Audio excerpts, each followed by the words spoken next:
Hello everyone, welcome to ISPCS Mentor. I am Brijesh. Again warm welcome to the Hindu daily news analysis session. I hope आप सब बढ़िया होंगे और अपनी preparation में लगे होंगे। हाँ, उससे पहले अब ये भी पूछना जरूरी हो गया है कि आप सब सुरक्षित होंगे, क्योंकि आजकल जो इंसिडेंट हो रहे हैं जैसे आप देख रहे हैं उसमें से सबसे ज्यादा जरूरी हो गया है आपको सुरक्षित रखना, क्योंकि अपने सुरक्षा की जिम्मेदारी आपको खुद और आसपास जहां भी हैं आप उसकी जिम्मेदारी आपको खुद लेना होगा। अगर आप गवर्नमेंट या किसी अन्य एजेंसी पे अपनी रिस्पॉन्सिबिलिटी को दे नहीं सकते, नहीं तो देख रहे हैं किस तरीके से इंसिडेंट हो रहा है। तो चलिए देखते हैं आज का the Hindu daily news analysis session और देखते हैं आज आपके एग्जाम के लिए कौन कौन सी इंपॉर्टेंट न्यूज हो जाती है।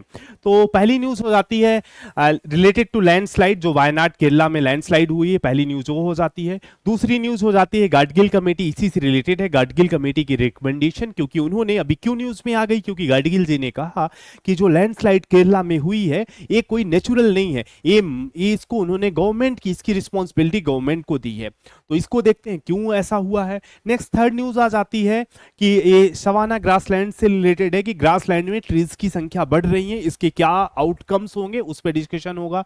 नेक्स्ट न्यूज जो हो जाती है हमारी अभी है, क्या हुआ है कि यूएसए जो हमारा सेकंड लार्जेस्ट एलएनजी सप्लायर बन गया है यूएई को पीछे छोड़ते हुए। तो हम एलएनजी को देखेंगे और इसके बारे में देखेंगे। नेक्स्ट देखेंगे हम डिजिटल कंटेंट क्रिएटर्स पर एक जो डिटेल्ड एडिटोरियल है उसको देखेंगे। तो let's start our first news, जो की है लैंडस्लाइड। दोस्तों ये बहुत ही डिजास्टर और दुख भरी न्यूज है ये।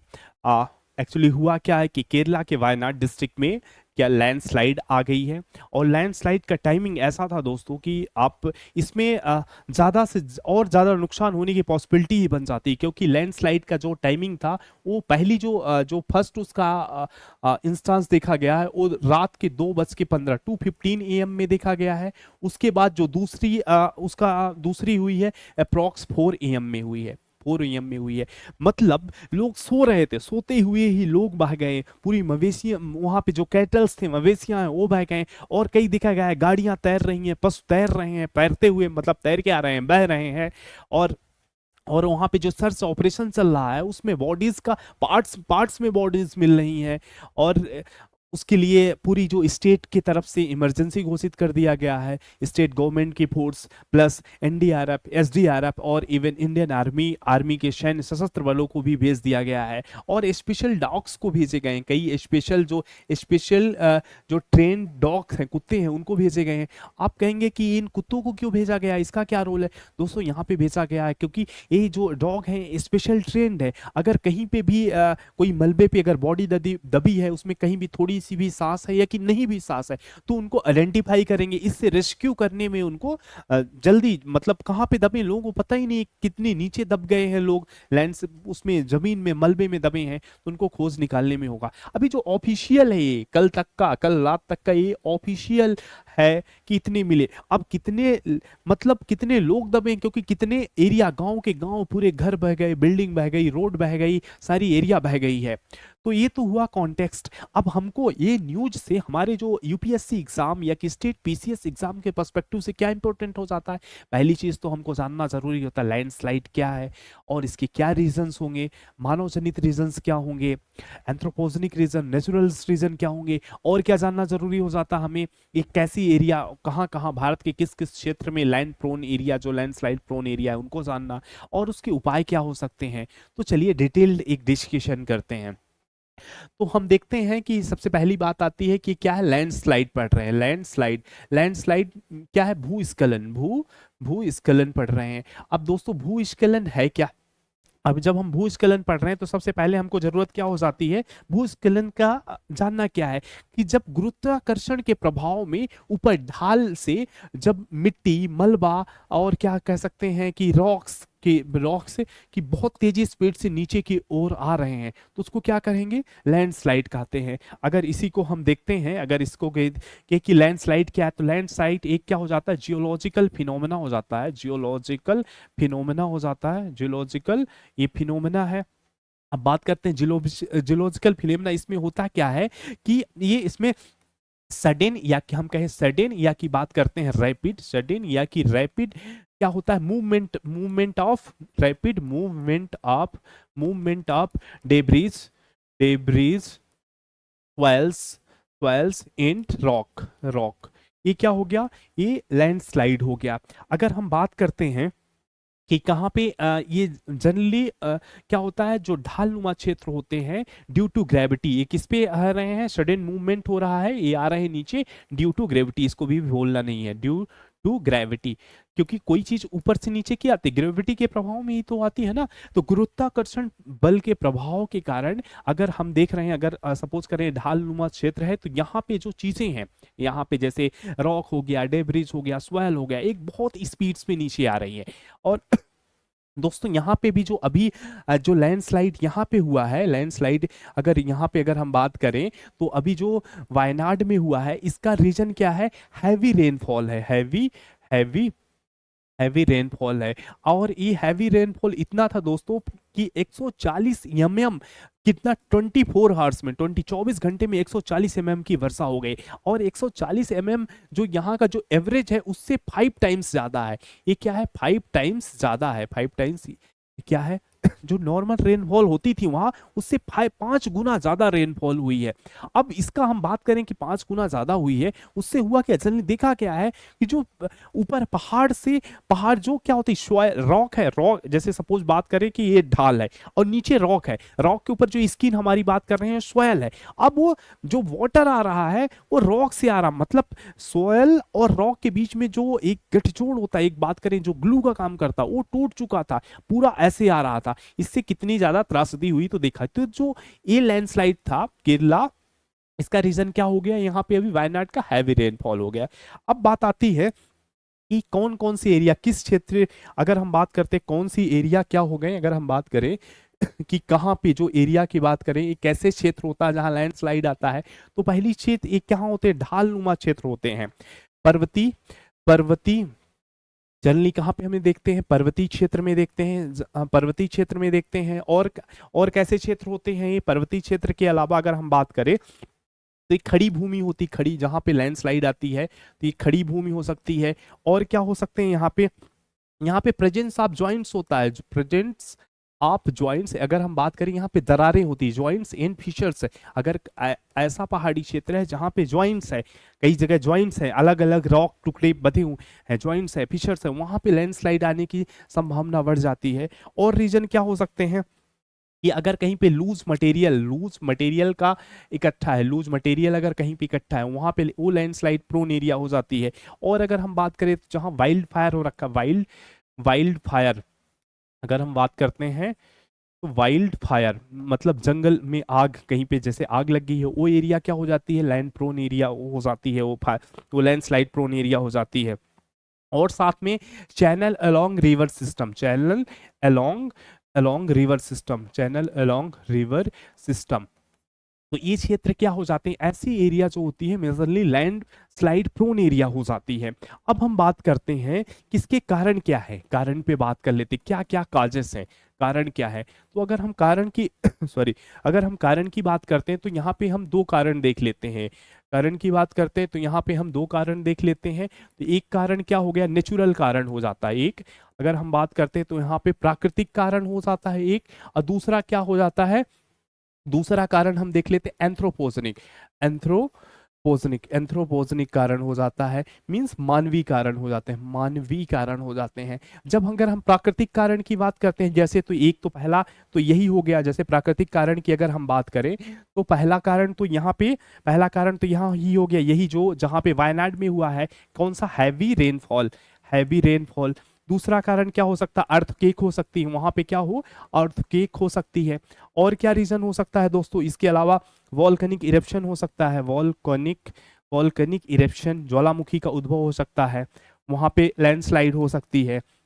और क्या हो सकता है कि उस क्षेत्र का इरोजन हो रखा है, जैसे भूमि का कटाव हो जाता है ना, क्षेत्र का कटाव, ये रीजन हो सकते हैं किसके लिए, ये नेचुरल कॉज हो जाते हैं लैंडस्लाइड के। अगर हम यहीं पे बात कर लेते हैं, इसको हमको हटाना पड़ेगा, क्योंकि मानवीय कारण अगर हम देखने की बात करते हैं तो मानवीय कारण के लिए अगर हम बात करें कि जो मानव जनित एंथ्रोपोजेनिक रीजन क्या होंगे, अगर हम उसकी बात करते हैं, मानवीय कारण की बात करते हैं, तो यहाँ पे मानवीय अगर हम देखते हैं तो पहला क्या रीजन हो सकता है, जैसे हमने बताया डिफोरेस्टेशन, डिफोरेस्टेशन निर्वनीकरण, एक क्या हो सकता है, निर्वनीकरण हो सकता है।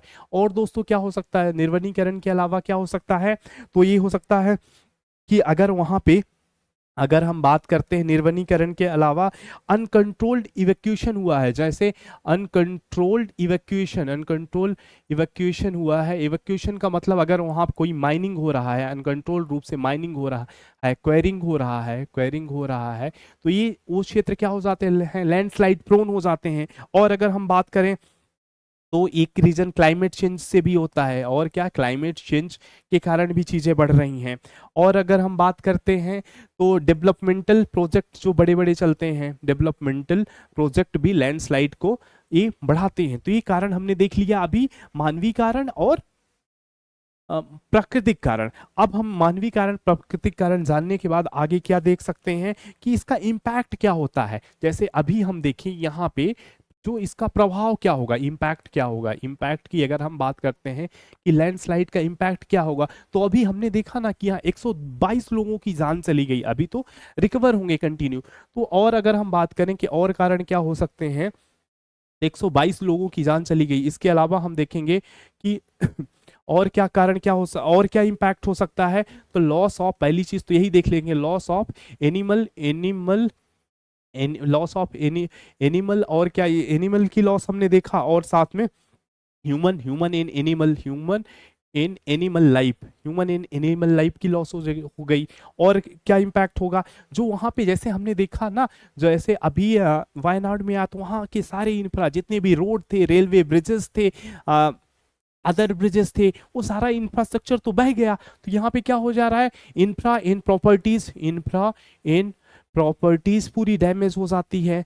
और क्या इसका इम्पैक्ट हो जाएगा, और इम्पैक्ट अगर हम बात करें कि जो एग्रीकल्चरल लैंड है, एग्रीकल्चरल लैंड की बात करते हैं, तो जो एग्रीकल्चरल लैंड है उसका भी तो जहाँ पे कृषि हो रही थी, अब वो पूरा रेगिस्तान में, जो वायनाड क्या था, हरा भरा एक टूरिस्टिक प्लेस था, कितने लोग वहां पे एज ए टूरिज्म के लिए जाते थे, बट आज क्या हो रखा है, आज वो पूरी तरीके से एक रेगिस्तान में बदल चुका है। तो एग्रीकल्चरल लैंड इम्पैक्ट होती है।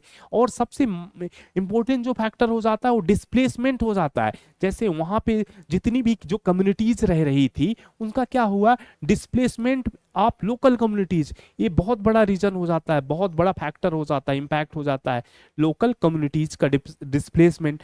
अगर इसके अलावा बात करें तो जितने भी, जैसे हमने बात किया कि वहां पे क्या हो जा रहा है, वहां पे जितने भी मीडियम आप ट्रांसपोर्ट होंगे वो क्या हो गए, ब्लॉकेज हो गए, क्योंकि ब्लॉकेज होगा उसका कमर्शियल इम्पैक्ट भी होगा। तो इस तरीके से देखेंगे एक लैंडस्लाइड जो वहां के लोकल और एक तरह से पूरे उसके इकोनॉमी, सोसाइटी, हर एस्पेक्ट पे इम्पैक्ट कर रही है, तो इम्पैक्ट हो गया। अब दोस्तों हमको ये भी जानना होगा कि इसके आगे का वे फॉरवर्ड क्या होगा, वे फॉरवर्ड क्या होगा, इसके वे फॉरवर्ड जैसे हमें बताना होगा ना एग्जाम में कि इससे हम कैसे बच सकते हैं, वे फॉरवर्ड क्या होगा, आगे की राय क्या होगी, आगे की राय क्या होगी, किससे हम कैसे बच सकते हैं। तो इसको जानने के लिए इसको भी देखते हैं कि हम क्या कर सकते हैं, किसके थ्रू हम आगे क्या कर सकते हैं।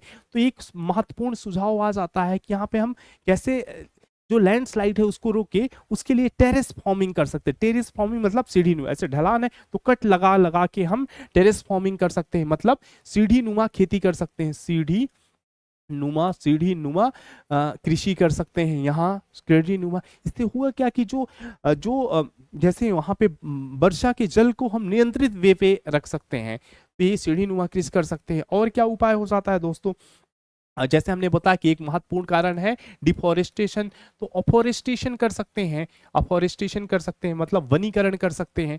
और क्या कर सकते हैं इसके अलावा, और क्या उपाय हो जाता है, तो हम रिटेंशन वाल लगा सकते हैं, रिटेनिंग जो वाल होती है, रिटेंशन वाल। जैसे आप पहाड़ी क्षेत्र में गए होंगे तो जो पहाड़ के किनारे किनारे आपने वॉल देखी होगी, पत्थरों को जोड़ के लगाया जाता है ना, इससे होता ये क्या है, ये लैंडस्लाइड से एक तरह से रोकथाम के लिए एक उपाय हो जाता है, रिटेनिंग वॉल होनी चाहिए। और साथ में हमको क्या होनी चाहिए, ट्रेडिशनल, जैसे जो पहले भी तो लैंडस्लाइड होती थी, जो ट्रेडिशनल कम्युनिटीज का नॉलेज है उसको भी क्या करना चाहिए, उसके अनुसार आगे की चीजें, जैसे उनके जो पहले बचने के लिए जो करते थे, उपाय करते थे, तो उस ट्रेडिशनल नॉलेज को भी फॉलो करना चाहिए। इस तरीके से दोस्तों हमने लैंडस्लाइड्स में डिटेल में देखा, कॉन्टेस्ट को समझा, क्या है ये, कौन कौन सा क्षेत्र है। अगर हम बात करें इसी में हम देख लेते हैं कौन कौन सी एरिया है भारत में, कौन कौन सी एरिया है जो लैंडस्लाइड प्रोन है। तो एक तो हो गया हमारा हिमालयन स्टेट हो गया, हिमालयन स्टेट हो गया, हिमालयन स्टेट जैसे एग्जाम्पल के रूप में उत्तराखंड को देख सकते हैं, हिमाचल प्रदेश को देख सकते हैं, जम्मू एंड कश्मीर को देख सकते हैं। दूसरा कौन सा क्षेत्र हो गया, नॉर्थ ईस्ट का क्षेत्र हो सकता है, नॉर्थ ईस्ट का क्षेत्र हो सकता है। नॉर्थ ईस्ट में लगभग 50% जो नॉर्थ ईस्ट के स्टेट हैं वो क्या है, लैंडस्लाइड प्रोन है। और इसके अलावा अगर हम देखें तो वेस्टर्न घाट, जहां पे अभी आया हुआ है वेस्टर्न घाट, ये सारी एरिया क्या है, लैंडस्लाइड प्रोन एरियाज हैं। ये हमारा कंप्लीट डिस्कशन होता है लैंडस्लाइड से रिलेटेड। अब हम नेक्स्ट इसी से रिलेटेड जो हमारी नेक्स्ट न्यूज है, ये क्या है, माधव गाडगिल जी हैं। एक कौन है माधव गाडगिल जी, एक इन्वायरमेंटलिस्ट हैं, एक क्या है, इकोलॉजिस्ट हैं, मतलब ये पारिस्थितिकीविद हैं। और इन्होंने इस जो वायनाड की लैंडस्लाइड भूस्खलन त्रासदी है, इसको इसका रिस्पॉन्सिबल इन्होंने क्यों न्यूज में आए, क्योंकि इन्होंने, इनका स्टेटमेंट है कि इसका रिस्पॉन्सिबल कौन है, इसका रिस्पॉन्सिबल इन्होंने सरकार को ठहराया। अब बात आती है कि ऐसी त्रासदी जो नेचुरल है, इसको इन्होंने सरकार को, इसका रिस्पॉन्सिबिलिटी सरकार को क्यों दी है, क्योंकि दोस्तों ये पहले ये क्या है, हमने जैसे ही पहले बताया कि ये क्या है, इकोलॉजिस्ट हैं। और 2010 में भारत सरकार ने वेस्टर्न घाट की इकोलॉजिकल स्टडी करने के लिए एक पैनल बनाया था, जिसकी अध्यक्षता किसने किया था, माधव गाडगिल जी ने किए थे। और 2011 में इन्होंने रिपोर्ट दिया था। उस रिपोर्ट को गवर्नमेंट ने, सरकार ने अपनाया नहीं, और इन्होंने पहले ही बता दिया था कि इकोलॉजिकल सेंसिटिव एरिया है, अगर यहाँ पे डेवलपमेंटल वर्क और ये प्रोजेक्ट आगे कंटिन्यू होते हैं तो कभी भी ये डिजास्टर हो सकता है, इसीलिए इन्होंने मानव जनित कहा है। अब इनकी जो रिपोर्ट है उसके बारे में क्या सरकार का क्या एक्शन हुआ, एक डिटेल्ड एनालिसिस देखते हैं, क्योंकि ये बहुत इंपॉर्टेंट हो जाता है। तो हमने बात किया कि गाडगिल जी ने क्या किया था, जो माधव गाडगिल जी हैं, माधव गाडगिल जी ये क्या है, एक महत्वपूर्ण इकोलॉजिस्ट हैं। इन्होंने क्रिटिसाइज किया है, और इन्होंने क्रिटिसाइज किया, जैसे हमने बताया कि दोस्तों 2010 में भारत सरकार ने माधव गाडगिल जी की अध्यक्षता में क्या किया था, वेस्टर्न घाट पश्चिमी घाट एक कमेटी का गठित किया था। कमेटी का क्या नाम था, Western Ghat ecology expert panel, ecology expert panel इनका, इस कमेटी का नाम था, और 2010 में ये गठित हुई थी। दोस्तों 2011 में इन्होंने क्या दिया, रिपोर्ट दिया। इस कमेटी ने क्या दी, रिपोर्ट दी।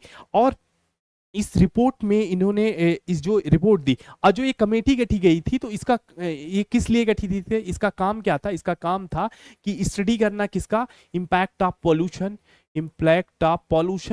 के जो इम्पैक्ट हुए हैं, और जो आर्टिफिशियल्स लेक बने हैं, आर्टिफिशियल्स बहुत सारे, क्योंकि ये क्या था, एक टूरिस्ट प्लेस है ना, यहाँ पे बहुत सारे आर्टिफिशियल्स लेक बनाए गए थे, और टी प्लांटेशन किया गया था, टी प्लांटेशन किया जा रहा था। तो इसके एक इम्पैक्ट क्या हो रहा है, इसकी स्टडी के लिए 2010 में क्या बनाई गई थी, कमेटी बनाई गई थी। 2011 में इन्होंने रिपोर्ट दिया, और इन्होंने इनकी जो रिपोर्ट थी, इन्होंने रिपोर्ट में इनको क्या थी, मेजर फाइंडिंग इनकी रिपोर्ट में क्या थी, इन्होंने क्या कहा, इन्होंने जो वेस्टर्न घाट है उसका इसका जो वेस्टर्न घाट की बात करते हैं, उसकी 64% जो एरिया है इसको इकोलॉजिकल सेंसिटिव एरिया कहा। अब आप यहाँ पे एक बात तो ये समझ लीजिए, वेस्टर्न घाट क्या है दोस्तों। वेस्टर्न घाट क्या है कि जो हमारे प्रायद्वीपीय भारत का जो पश्चिमी भाग है, उसके पैरेलल की जो पहाड़ी है उसको वेस्टर्न घाट कहते हैं।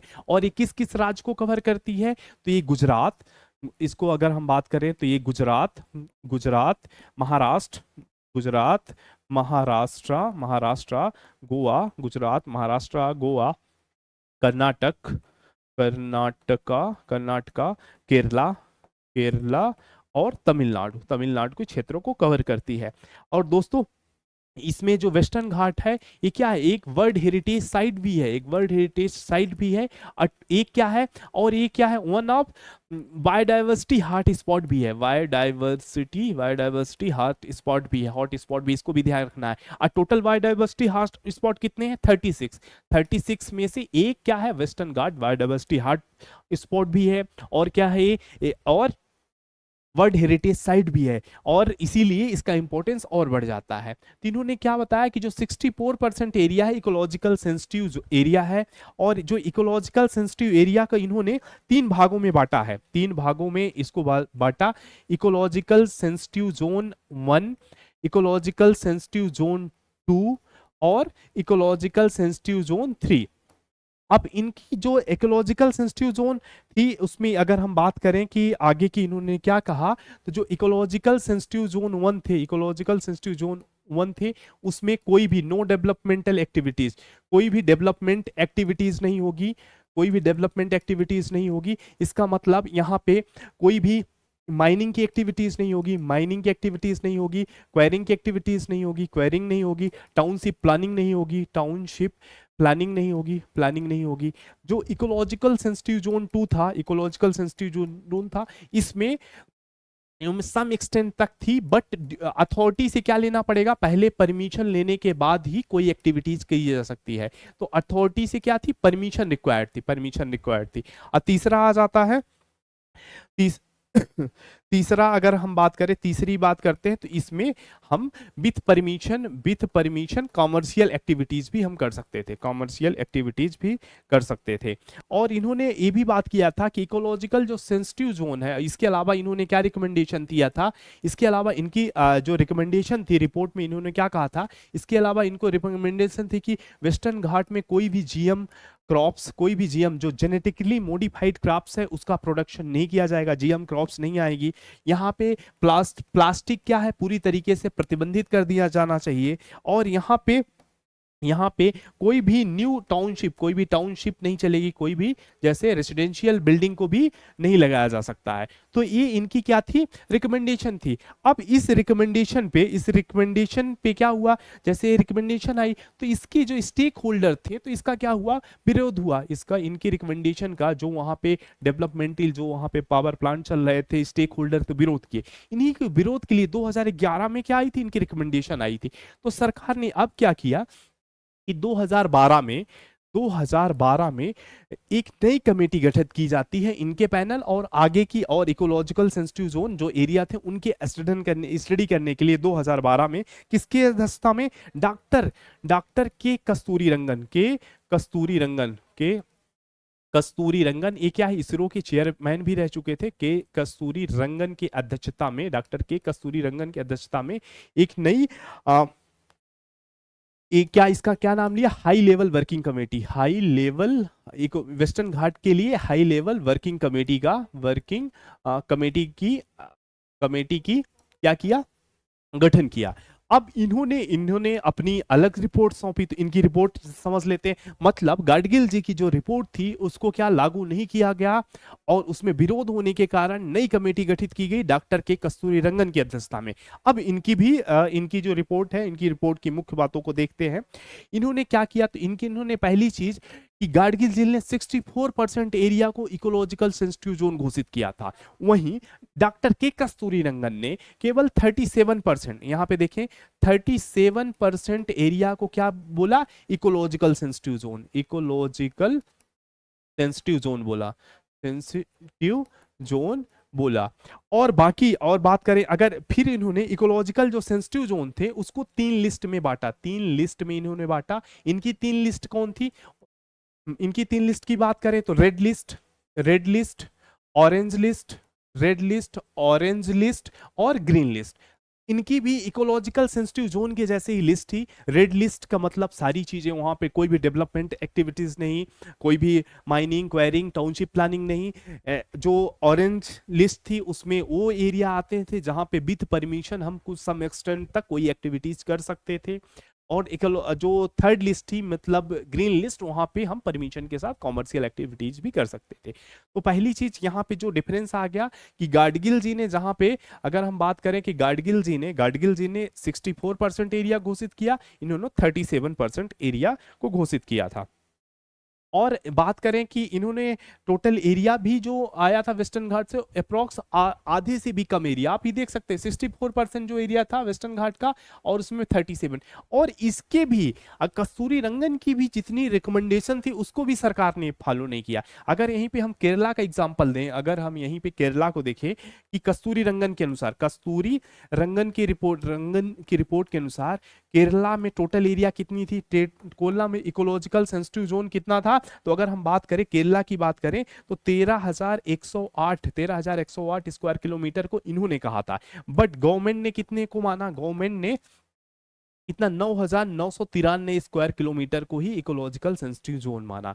तो जब ये रिपोर्ट आई और 2017 से गवर्नमेंट ने, इसके बाद भारत सरकार ने 2017 से कस्तूरी रंगन रिपोर्ट को ही आधार बनाया, उसके अनुसार ही पॉलिसीज बनाई है। तो इसके बाद गाडगिल जी ने तभी कहा था कि ये क्या है, वेस्टर्न घाट के साथ मजाक है और ये सेंसिटिव जोन है, अगर यहाँ पे वो सारी एक्टिविटीज आप करोगे तो इसका त्रासदी को आपको आगे चल को देखने को मिलेगी। इसीलिए इस त्रासदी को उन्होंने क्या कहा, सरकार, ये क्या है, सरकार जनित है, क्योंकि अगर सरकार हमारी रिकमेंडेशन को फॉलो की होती तो आज ये त्रासदी इतने लोगों की जान नहीं गई होती। तो ये हुआ दोस्तों कंप्लीट डिस्कशन। नेक्स्ट हम बढ़ते हैं, नेक्स्ट न्यूज पे बढ़ते हैं। नेक्स्ट न्यूज ये कुछ डिटेल है, उसको आप पढ़ लीजिएगा दोस्तों। जो ये नेक्स्ट न्यूज है इसके कॉन्टेक्स्ट को हम समझ लेते हैं।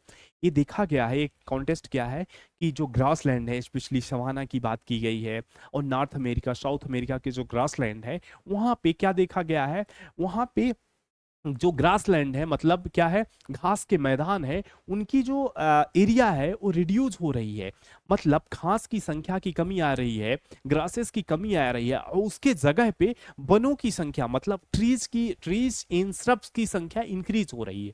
इस पे एक चिंता बताया गया है, एक तरह से कॉन्सर्न व्यक्त किया गया है, क्योंकि दोस्तों एक ग्रासलैंड है अगर, तो ग्रासलैंड का एक अपना इकोसिस्टम है, वहां पे जो स्पीसीज रह रही हैं उनका अपना नीश है, उनका अपना फूड है, उनका अपना मतलब हैबिटेशन है। अगर वहां पे ग्रास की जगह ट्रीज आ रहे हैं तो पूरा इकोलॉजिकल क्या हो रहा है, वहां का इम्बैलेंस हो रहा है, जो कि वहां के जो इन्वायरमेंट इकोलॉजी के लिए एक तरह से चिंता का विषय है। इसी पे बात की गई है। इसकी बात करने के लिए इन्होंने जैसे इन्होंने बात किया है, डाटा दिया है कि सबसे पहले डाटा दिया है कि डाटा को देख लेते हैं कि कैसे यहाँ पे जो चेंजेस हो रहे हैं इसके बारे में बताया है कि यहाँ पे एग्जाम्पल के बारे में बताया। एग्जाम्पल इन्होंने क्या दिया है कि सवाना ग्रासलैंड में देखा गया है 2023 की स्टडी के अनुसार, यहाँ पे जो बर्ड्स की संख्या है, पक्षियों की संख्या में 20% कमी आई है, 20% की कमी आई है।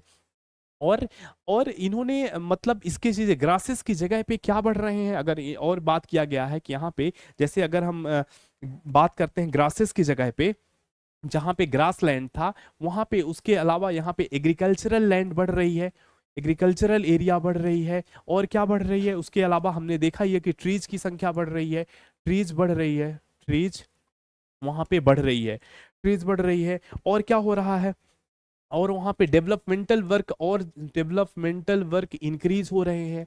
और उन्होंने क्या बोला, उसके अलावा इंटेंसिव एग्रीकल्चर हो रही है, इंटेंसिव एग्रीकल्चर हो रही है इन क्षेत्रों में। और अगर हम बात करें कि इसके पीछे रीजन क्या है, क्या कारण इन्होंने दिया है कि क्यों संख्या बढ़ रही है, तो इसके रीजन की जब बात आती है दोस्तों तो इन्होंने कहा कि अलग अलग है। जैसे नॉर्थ अमेरिका का अगर कारण दिया तो जो इस आर्टिकल में दो बात किया गया है, एक तो उन्होंने कॉजेस में बात किया गया है कि यहाँ देखा गया कि जो नॉर्थ अमेरिका में जो ग्रासलैंड है उसके बढ़ने के कारण इन्होंने रीजन क्या दिया है, तो इसका रीजन वाइल्ड फायर को दिया है। वहीं जो सवाना के क्षेत्र हैं, सवाना के क्षेत्र हैं, उसका रीजन क्या दिया है? उसका रीजन इन्होंने दिया है कि कार्बन डाइऑक्साइड की मात्रा बढ़ती जा रही है। तो जो कार्बन डाइऑक्साइड की मात्रा के बढ़ने के कारण वहां पे क्या हो रहा है? वृक्षों की संख्या बढ़ती जा रही है। तो एक रीजन इन्होंने ये दिया है, वृक्षों की संख्या बढ़ रही है। अगर हम देखें कि भारत के संदर्भ में, कि इंडिया के पर्सपेक्ट में क्या हो रहा है, जैसे जो क्या यहाँ भी ऐसी चीजें देखी गई हैं? क्या इंडिया में भी है? हाँ, तो दोस्तों इंडिया में भी 2023 की स्टडी है, 2023 की स्टडी है, जिसका रिमोट सेंसिंग के माध्यम से स्टडी की गई है।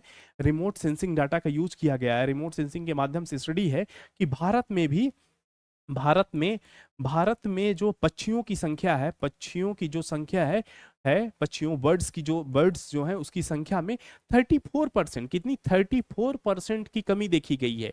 34% की क्या देखी गई है? कमी देखी गई है। तो यहाँ पे भी एक कॉन्शन हो जाता है, तो एक महत्वपूर्ण रीजन ये कॉन्शन हो जाता है।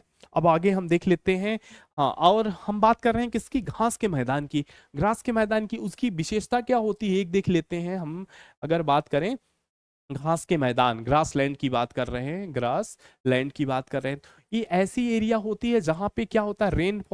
रेनफॉल बहुत क्या होता है? कम होता है, रेनफॉल की मात्रा कम होती है। और यहाँ की जो सॉयल क्वालिटी भी क्या होती है? सॉयल क्वालिटी भी पुअर होती है। एक चीज और है, और जैसे हम ग्रास लैंड पढ़ रहे हैं तो आपके एग्जाम्स के पर्सपेक्टिव से क्या इंपॉर्टेंट हो जाता है? वर्ल्ड के जो इंपॉर्टेंट ग्रास लैंड है उनको जानना जरूरी हो जाता है, क्योंकि यूपीएससी और पीसीएस में कई बार क्वेश्चन पूछा गया, जैसे प्रेरी कहाँ के घास के मैदान है, पंपास कहाँ के हैं, लानोज कहाँ के हैं, वेल्ड कहाँ के हैं, तो हमको बहुत जरूरी। चलिए एक लिस्ट में देख लेते हैं प्रमुख घास के मैदान। तो सबसे पहले बात कर लेते हैं कहाँ की? नॉर्थ अमेरिका की। नॉर्थ अमेरिका के घास के मैदान को क्या कहते हैं दोस्तों? बताइए। नॉर्थ अमेरिका, साउथ अमेरिका, सबको मैं देखेंगे। तो नॉर्थ अमेरिका के घास के मैदान को क्या बोलते हैं? प्रेरी बोलते हैं।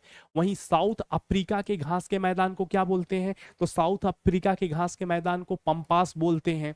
साउथ अफ्रीका हो गया। अब अफ्रीका के घास के मैदान को क्या बोलते हैं? तो जो अफ्रीका के घास के मैदान होते हैं उसको सवाना बोलते हैं, जहां पे ये स्टडी देखी गई है, सवाना बोलते हैं। अब अफ्रीका के बाद हम देख लेते हैं ब्राजील के घास के मैदान को क्या बोलते हैं दोस्तों? तो कंपास बोलते हैं। ब्राजील के बाद हम वेनेजुएला को देख लेते हैं। वेनेजुएला के घास के मैदान को क्या बोलते हैं दोस्तों? तो लानोस बोलते हैं। लानोस बोलते हैं। वेनेजुएला के बाद हम देख लेते हैं साउथ अफ्रीका के घास के मैदान को क्या बोलते हैं दोस्तों? तो साउथ अफ्रीका के घास के मैदान को वेल्ड बोलते हैं। ऑस्ट्रेलिया के घास के मैदान को क्या बोलते हैं?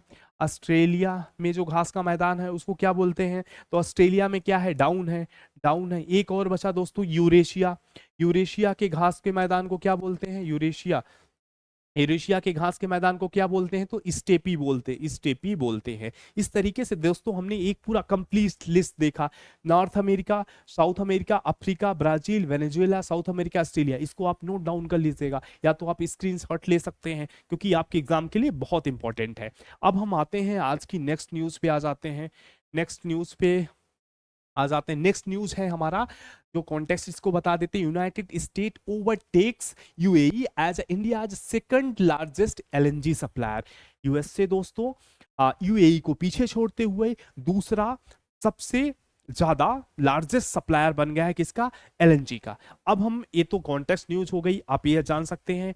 पहला प्रश्न उठना चाहिए कि पहला कौन है? तो दोस्तों पहला कौन है, फर्स्ट कौन है? तो फर्स्ट हो जाता है कतर। पहला कौन है?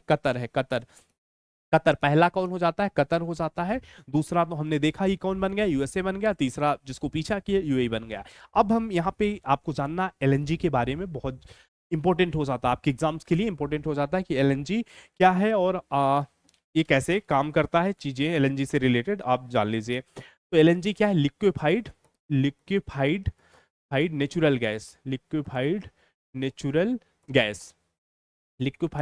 गैस। दोस्तों ये क्या है? लिक्विफाइड है। तो बात आती है कि लिक्विफाइड मतलब ये कैसे होती है? लिक्विड स्टेज में होती है।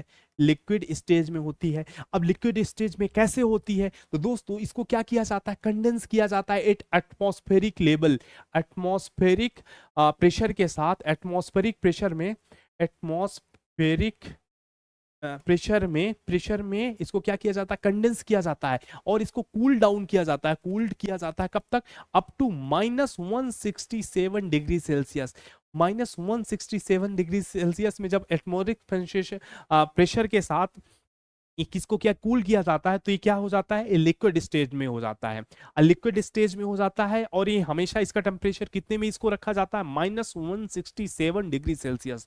और आपको पता ही होगा कि -167 डिग्री सेल्सियस क्या है, ये क्रायोजेनिक स्टेज है। ये क्या है, क्रायोजेनिक स्टेज है। इसलिए इसको ट्रांसपोर्ट के लिए एक चिंता का विषय बन जाता है, क्योंकि एक जगह से दूसरे जगह ले जाने के लिए इसको कैसे नहीं, क्रायोजेनिक ही स्टेज में ले जा सकते हैं इसको ना, -167 डिग्री में ले जा सकते हैं। और ये तो हो गई कुछ बातें। अब हम देख लेते हैं इसकी विशेषताएं क्या होती हैं। तो एलएनजी की जो विशेषताएं हैं क्या होती हैं, विशेषता अगर हम देखते हैं, विशेषता की बात करें तो क्या होती है, ये ऑर्डरलेस होती है। ये ऑर्डरलेस होती है मतलब ये गंध रहित होती है, गंध रहित होती है, गंध रहित होती है। दूसरी विशेषता ये कलरलेस होती है। ये क्या होती है, कलरलेस होती है मतलब रंग रहित होती है, रंग रहित होती है। और इसकी विशेषता क्या होती है, नॉन कोरोसिव होती है मतलब ये जंग रहित होती है, नॉन कोरोसिव होती है। और इसकी विशेषता क्या होती है, नॉन टॉक्सिक होती है। और इसकी विशेषता क्या होती है, नॉन टॉक्सिक होती है। ये हुई लिक्विफाइड नेचुरल गैस एलएनजी के बारे में एक detail discussion. Come to the next news. और नेक्स्ट न्यूज क्या है हमारी, इसको देख लेते हैं। ये नाइजर बेनिन एक्सपोर्ट पाइपलाइन है। आपको इतना ही जानना है कि नाइजर क्या है इसमें नाइजर वेनिन के साथ डिस्प्यूट के कारण चाइना के द्वारा फंडेड पाइपलाइन है, बस इतना ही जानना, इसलिए ज़्यादा इंपॉर्टेंट नहीं है, इसलिए इसको हम स्किप करते हुए नेक्स्ट आज के जो एडिटोरियल पे आ जाते हैं। दोस्तों आज का एडिटोरियल क्या है इसके बारे में देखते हैं। A licence raj of digital content creator. Digital content creator में रेगुलेशन की बात की जा रही है। यहाँ पे राइटर ने रेगुलेशन से रिलेटेड जो सरकार ने बिल प्रपोज्ड है उसके बारे में कॉन्सर्न बताया है और उसकी चीज़ों पे बात किया है। अब बात आती क्या डिजिटल कंटेंट क्रिएटर्स के लिए कोई एक्ट या बिल नहीं है। तो दोस्तों डिजिटल कंटेंट क्रिएटर्स के लिए, जो डिजिटल कंटेंट क्रिएटर्स कौन होते हैं पहले तो ये जानना जरूरी है। तो डिजिटल कंटेंट क्रिएटर कौन होते हैं, जो डिजिटली अपने कंटेंट को प्रेजेंट कर रहे हैं, कि न्यूज के वो साधन, वो सोर्स जो थ्रू सोशल मीडिया, जैसे हम बात करें किसके, यूट्यूब हो गया, और क्या हो गया, फेसबुक हो गया,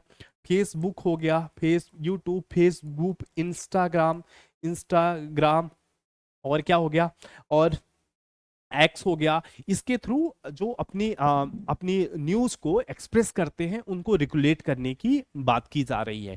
उसी पे अब यहाँ पे बात की जा रही है कि यहाँ पे क्वेश्चन उठा कि सरकार इनको क्यों रेगुलेट करना चाहती है। इसको डिटेल देखते हैं। तो पहली बात हो गई कि गवर्नमेंट क्यों रेगुलेट करना चाहती है। तो पहला क्वेश्चन है कि ये गवर्नमेंट रेगुलेशन क्यों चाहती है, रेगुलेशन क्यों रेगुलेट करना चाहती है, क्यों चाहती है।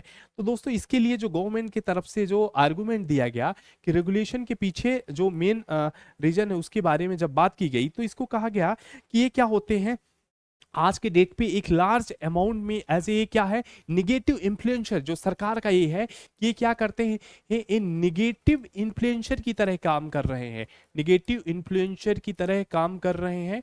मींस ये क्या कर रहे हैं, जो गवर्नमेंट स्कीम है इसको ये निगेटिवली प्रेजेंट कर रहे हैं, निगेटिवली प्रेजेंट कर रहे हैं। मींस निगेटिवली प्रेजेंट करने का मतलब क्या हो गया, ये हाफ ट्रुथ को दिखा रहे हैं। क्या बोलते हैं, ये हाफ ट्रुथ को दिखा रहे हैं, मतलब आधा सच दिखा रहे हैं। और गवर्नमेंट की जो स्कीम है, पॉलिसीज को गलत ढंग से पेश कर रहे हैं। गवर्नमेंट का कहना है हाफ ट्रुथ दिखा रहे हैं। किसके बारे में, इसके बारे में गवर्नमेंट से रिलेटेड एक तरह से निगेटिव ओपिनियन बना रहे हैं लोगों के पीछे। इसलिए गवर्नमेंट की रिक्वायर्ड हो जाता है कि इसको क्या करे, रेगुलेट करे। अब रेगुलेशन की बात कब हुई, 2021 से ही स्टार्ट हुई, 2021। और 2021 में एक बिल प्रपोज की जाती है, ब्रॉडकास्टिंग सर्विस बिल का नाम क्या हो जाता है, broadcasting service regulation bill 2021। But ये 2021 में बिल ये पास नहीं होती, पास मतलब ये सरकार के द्वारा प्रपोज्ड होती है, अभी संसद में आती नहीं है। उसके बाद बात आगे चलती है, इसी में डिस्कशन होता रहता है। आगे इसको हम डेवलपमेंट बता देते हैं। 2000 इसके बाद इलेक्शन आ जाता है। न्यू अभी क्यों ये न्यूज में आया, क्योंकि 2024 में इसको क्या कहा गया है, इसको रिवैम्प्ड करने की बात की जा रही है। किसके जगह पे न्यू रेगुलेशन बिल आएगी, रेगुलेशन बिल लाई जाएगी। और ये बिल क्या होगी, एक तरह डिजिटल कंटेंट क्रिएटर के लिए एक तरह से ये प्रपोजल है कि न्यू बिल आएगी। इसमें किया जाएगा। अब यहाँ पे एडिटोरियल में बात किया जा रहा है कि अगर यहाँ पे बात किया जा रहा है, एक कंशन है एडिटोरियल की तरफ से, कंशन है कि कोई अगर डिजिटल क्रिएटर है, यहाँ पे कोई भी डिजिटली क्रिएटर है, वो कोई भी न्यूज़ अगर सपोज कर रहे हैं आप, जैसे हम क्या कर रहे हैं, न्यूज़ का डिस्कशन कर रहे हैं ना, अगर ऐसी न्यूज़ का कोई डिस्कशन करता है, उसमें गवर्नमेंट कई कैटेगरीज बनाया गया है, वो कैटेगरीज का बेस क्या होगा, सब्सक्राइबर होगा, उसके बेस से गवर्नमेंट क्या करेगी, उस पर ये रिव्यू करने का पावर गवर्नमेंट का होगा। और वो अगर उसमें कंशन है कि अगर कोई इंडिविजुअल कोई पॉलिटिकल न्यूज या कि न्यूज जो गवर्नमेंट के फेवर में ना हो, गवर्नमेंट के क्या हो, जो फेवर में ना हो, उसके लिए वो क्या कर सकती है, उस न्यूज पे चैनल है उस पे हस्तक्षेप कर सकती है, उसके रेगुलेट कर सकती है। इस पे विषय पे कंशन दिया गया है, एक कंशन और है। और इसमें एक दोस्तों एक डाटा का यूज किया गया है, इसमें एक डाटा का यूज किया गया है गवर्नमेंट, इसमें लोक नीति का एक डाटा है, लोक नीति का एक डाटा है जो सर्वे पे बेस्ड है। उसमें डाटा बताया गया कि आज के डेट में जो ट्रेडिशनल जो हमारा वे का न्यूज था, मतलब उससे जो पॉलिटिकली आइडियोलॉजी बन रही है वो केवल 42% है। मतलब जो मेन स्ट्रीम के न्यूज चैनल हैं, जो न्यूज के सोर्स है, उससे केवल 42% लोग उससे अपनी पॉलिटिकल ओपिनियन बना रहे हैं। और वहीं बात किया गया कि जो डिजिटल कंटेंट है, डिजिटल कंटेंट मतलब यूट्यूब, इंस्टा, फेसबुक, इससे 29% बना रहे हैं। और ये बात किया गया कि 29% आगे आने वाले समय में ये इसको 42 को ओवर क्रॉस कर जाएगा। इसी वजह से सरकार इस पे बिल लाने के लिए बात की गई, इसकी इंपॉर्टेंस यहाँ पे और बढ़ जाती है। तो ये हो गया, इसी पे पूरा जो डिस्कशन था बेस्ड इसी पे था। तो ये हो गया हमारा एक कंप्लीट इसके बारे में डिस्कशन, और इसके बारे में कुछ डिटेल चीज़ें यहाँ पे दी हुई है, इसको आप एक बार रीड आउट कर लीजिएगा। जो मेन कंसर्न था वो हमने बता दिया। तो इस तरीके से दोस्तों हमारा जो करंट का पार्ट होता है वो कवर हो गया। अब हम आते हैं अपने नेक्स्ट पार्ट में। नेक्स्ट पार्ट हम स्टैटिक कर रहे थे, लास्ट टाइम हमने कुछ देखा था जैसे 17 parallel line, 29 parallel line, 34 parallel line किस किस के बीच बॉर्डर शेयर करती है। स्टैटिक पार्ट आपके एग्जाम स्पेशली जो स्टेट पीसीएस एग्जाम के लिए बहुत इंपॉर्टेंट हो जाते हैं। आज कुछ और हम देखेंगे, कुछ और स्टेट बॉर्डर्स को देखेंगे हम। तो यहाँ पे पहले हम देख लेते हैं किसको, डूरंड लाइन को। पहले डूरंड लाइन देखते हैं। तो जो डूरंड लाइन है किसके बीच में बॉर्डर शेयर करती है दोस्तों, तो पाकिस्तान और अफगानिस्तान के बीच में, नेक्स्ट आ जाएगी हिंडनबर्ग लाइन। हिंडनबर्ग लाइन किसके बीच में बॉर्डर शेयर करती है दोस्तों, हिंडनबर्ग लाइन, अगर आपको विजुअल नहीं होगा नेक्स्ट हम कर देते हैं। तो हिंडनबर्ग लाइन पोलैंड और जर्मनी के बीच में, बॉर्डर शेयर करती है, पोलैंड और जर्मनी के बीच में शेयर करती है। नेक्स्ट हम देख लेते हैं, और नेक्स्ट हम और इम्पोर्टेंट देख लेते हैं, अगर इसी में देख लेते हैं, जैसे बात आती है मैकमोहन की। बात किसके कर लेते हैं हम, मैकमोहन लाइन की। मैकमोहन लाइन किसके बीच में, तो चीन और भारत के बीच में शेयर करती है, चीन और भारत। फिर हम जानते हैं, फिर नेक्स्ट आ जाते हैं मैजिनॉट लाइन किसके बीच में, तो जर्मनी और फ्रांस के बीच में, फ्रांस के बीच में बॉर्डर शेयर करती है। नेक्स्ट आ गया, हम देखते हैं ऑर्डर नीस लाइन किसके बीच में, पोलैंड और जर्मनी के बीच में शेयर करती है, नेक्स्ट आ जाते हैं सिगफ्राइड लाइन्स। कौन सी, सिगफ्राइड लाइन किसके बीच में शेयर करती है, तो फ्रांस और जर्मनी के बीच में।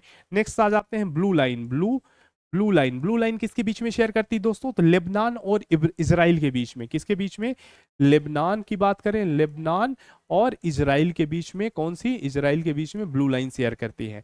तो इस तरीके से जो इंपॉर्टेंट जो इंटरनेशनल बॉर्डर है उसको हमने डिस्कशन किया, इसको आप रिवाइज कर लीजिएगा। और इसी के साथ हम आशा करते हैं कि जो मेरी बातें हैं जो मैं आप तक पहुंचाना चाहता हूं वो पहुंच रही होंगी। और मेरे साथ बने रहने के लिए बहुत बहुत धन्यवाद। और आप क्या रहिए, सतर्क रहिए और पढ़ते रहिए। Thank you so much.